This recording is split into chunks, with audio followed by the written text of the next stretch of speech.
Hello everyone, it's Kylie, and today I'm taking over Smart History to talk about mannerism. So before we truly get into our discussion, let's just take a few moments to talk about the historical context in which this movement was created.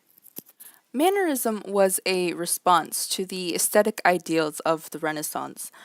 Works by famous artists like Leonardo, Michelangelo, and Raphael really emphasized balance, clarity, and naturalism. The Mannerists went against these artistic norms with their emphasis on instability and exaggeration, as we can see here with this work, Madonna of the Long Neck, with her freakishly large baby Jesus, who is just unnaturally long for a baby.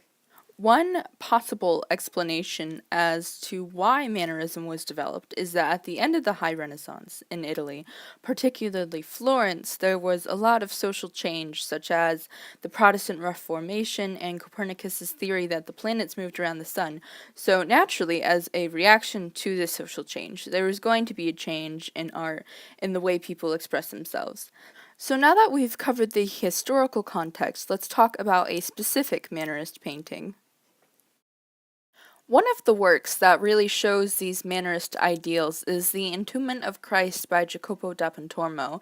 This painting doesn't display much of a background. There's only a rock or the ground and one little cloud at the top, so it's difficult to ascertain where this scene is taking place. Now, of course, this was deliberately done to create a sense of confusion. Another technique that was used to create a sense of confusion was the scattered placement of the figures. There's really no organization when it comes to where the people are standing. The man in the front is holding Christ in a weird and unnatural way. It would be nearly impossible for anyone to support the weight of a dead body while standing on the tips of his toes and crouching like that. Then we have the expressions of the figures, which show mannerism's characteristic exaggeration. Of course, they're all very upset, which is understandable, but their faces and body language, especially the expression of Mary, is melodramatic, almost like a theatrical mask. So, those are some of the ways in which we can tell that the Entombment of Christ is a trademark Mannerist work. Another work that shows a lot of Mannerist traits is The Last Supper by Tintoretto. Now, The Last Supper is a very popular subject for painting, and each artist really gave his own personal touch to it. You know, when you think of The Last Supper, you think of Leonardo's portrayal, but Tintoretto's depiction is quite different from Leonardo's. Leonardo's scene is very clear and open, there's light coming through the windows in the back, Jesus is very obviously in the center. Leonardo's work with the horizontal table has a very typical use of linear perspective. But Tintoretto's painting is very dark, which again shows the Mannerist characteristic of an obscure and uncertain location.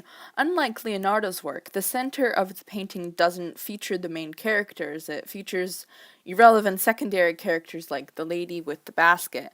Christ, who of course is the main subject of the painting, is off to the left, not centered as you would expect him to be. In fact, if it were not for the halo around Christ, it would be difficult to identify him at first. The table with Jesus' disciples is diagonal, it sort of recedes into the background.